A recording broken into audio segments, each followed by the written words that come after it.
नमस्ते एवरीवन, एक बार फिर से आपका एक नए वीडियो में स्वागत है। प्रिय विद्यार्थियों, हम कर रहे हैं मॉडल पेपर और ये हमारा 10वां मॉडल पेपर है राजनीति विज्ञान का क्लास 12th के लिए। आइए करते हैं यहाँ के जो ऑब्जेक्टिव टाइप के क्वेश्चन आंसर्स हैं। सबसे पहले हम करेंगे खंड अ। खंड अ में पहला प्रश्न है, निम्न में से किसे पेरियार के नाम से जाना जाता है। ऑप्शन आपके पास 4 हैं, बताना है। ई.वी. रामास्वामी नायकर, ऑप्शन ब है अन्ना दुरे, ऑप्शन स है जयललिता और ऑप्शन द है तारा सिंह। तो प्रिय विद्यार्थियों, इस प्रश्न का सही जवाब है ऑप्शन 1। इसका राइट आंसर है कि ई.वी. रामास्वामी नायकर, इन्हें जो है वो पेरियार के नाम से जाना जाता है। इनके बारे में थोड़ा सा डिटेल में जानते हैं। आइए यहाँ पे मैं आपको बता दूं कि यहाँ पे देखिए ना, एक्स्ट्रा चीज़ें भी हमने इसमें इंक्लूड करी हैं। ये जो मॉडल पेपर्स बनाए हमने पॉलिटिकल साइंस के, तो इन पॉलिटिकल साइंस के मॉडल पेपर्स में बाकी सब्जेक्ट के भी हमने कई सारे बनाए। तो यहाँ पर मैं ये बता दूं कि हमने नोट करके इनके बारे में कुछ एक्स्ट्रा इन्फॉर्मेशन आपको अवेलेबल करवाई है। इसकी पीडीएफ आपको हमारे टेलीग्राम चैनल में मिल जाएगी।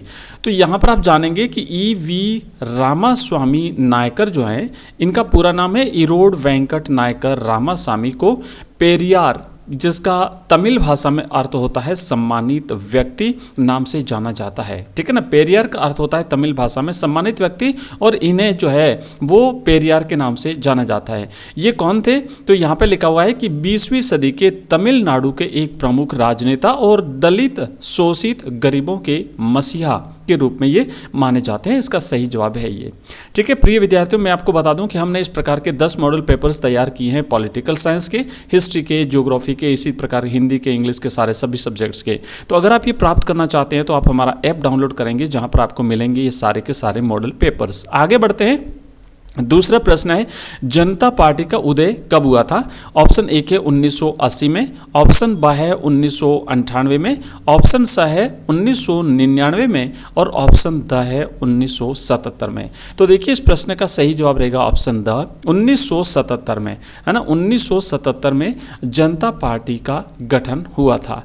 इनके बारे में थोड़ी सी डिटेल में जानकारी प्राप्त करेंगे। यहाँ पे देखो लिखा हुआ है कि जो प्रधानमंत्री उस समय थी श्रीमती इंदिरा गांधी, तो इनके द्वारा 1975 में जो आपातकाल लागू किया गया था 1975 से 76 के दौरान, उसके बाद जनसंघ सहित भारत के प्रमुख राजनीतिक दलों का विलय करके एक नए दल का गठन किया गया था और उस नए दल का नाम था जनता पार्टी। ठीक है, इसका गठन जो वो किया गया था।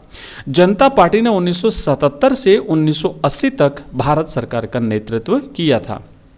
नेक्स्ट हमारा दूसरा प्रश्न है।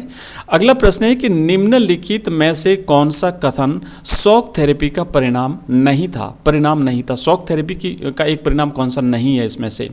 पहला है, समाज कल्याण की पुरानी व्यवस्था नष्ट हो गई। ऑप्शन ब है, उद्योगों को निजी क्षेत्र में बेचा गया। ऑप्शन स है, रूसी मुद्रा रूबल के मूल्य में नाटकीय वृद्धि हुई और ऑप्शन द है, रूस को खाद्यान्न का आयात करना पड़ा।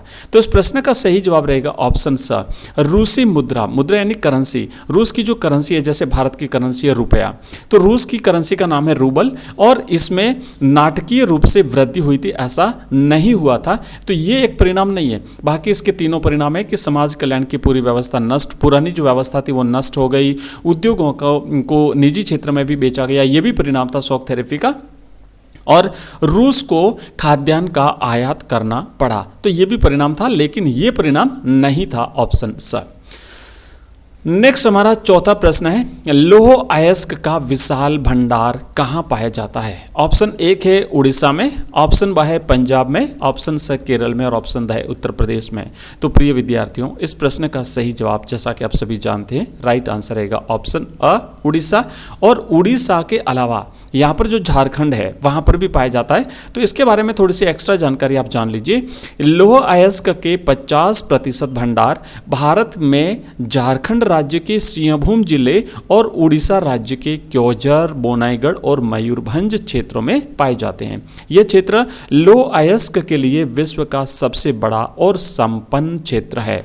तो उड़ीसा और झारखंड, ये दोनों ही लौह अयस्क के मामले में विश्व में सबसे संपन्न क्षेत्र हैं।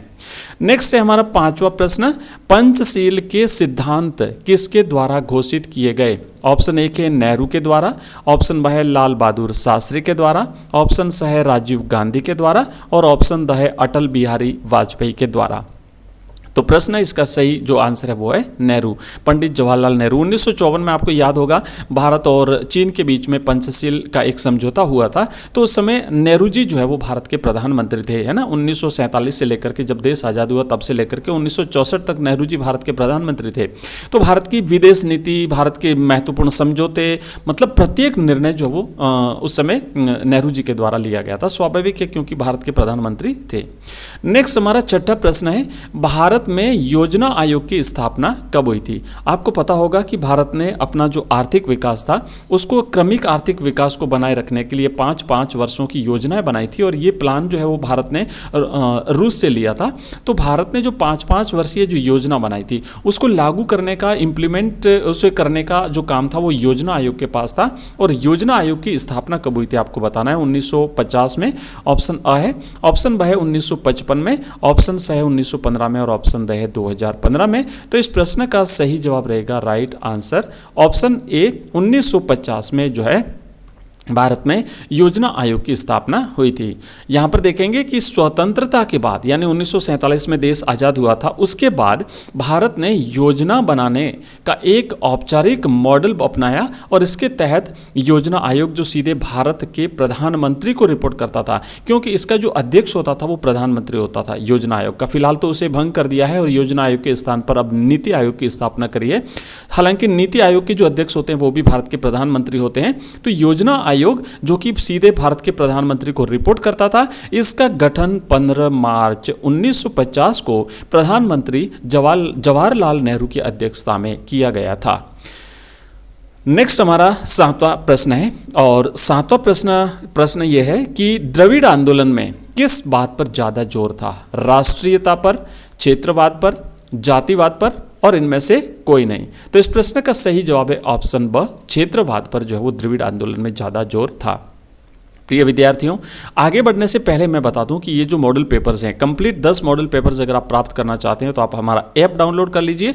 हमारा ऐप है एजुकेशन राइज, और उस ऐप में आपको ये कंप्लीट 10 मॉडल पेपर्स मिल जाएंगे। पॉलिटिकल साइंस के, हिस्ट्री के, हिंदी के, ज्योग्राफी के सारे मॉडल पेपर्स आपको मिल जाएंगे। नेक्स्ट हमारा अगला प्रश्न है, सोवियत राजनीतिक प्रणाली की धुरी कौन सी पार्टी थी। ऑप्शन ए है कम्युनिस्ट पार्टी, ऑप्शन ब है समाजवादी पार्टी, ऑप्शन स है लोकतांत्रिक पार्टी, और ऑप्शन द है उदारवादी पार्टी। तो इस प्रश्न का सही जवाब है ऑप्शन अ, कम्युनिस्ट पार्टी। नेक्स्ट हमारा प्रश्न है, हरित क्रांति के दौरान किस फसल का सर्वाधिक उत्पादन हुआ था। तो यहाँ पर इसका राइट आंसर रहेगा गेहूं। हरित क्रांति जो हुई थी, हरित क्रांति खाद्यान्न उत्पादन को बढ़ावा देने के लिए, इसमें गेहूं में सबसे ज़्यादा जो है वो वृद्धि हुई थी। अब यहाँ पे देखेंगे कि हरित क्रांति एक ऐसी क्रांति को कहा जाता है जिसका संबंध कृषि क्षेत्र में रासायनिक और बीज के अत्यधिक उत्पादन से तीव्र वृद्धि करना है। आगे लिखा है कि भारत में हरित क्रांति की शुरुआत सन 66-67 में हुई थी, जिसे प्रोफेसर नॉर्मन बोरलॉग के द्वारा शुरू किया गया था। ठीक है, नेक्स्ट जो प्रश्न है वो हम नेक्स्ट वीडियो में लेंगे। मिलते हैं जल्दी नेक्स्ट वीडियो में, तब तक के लिए बाय, धन्यवाद।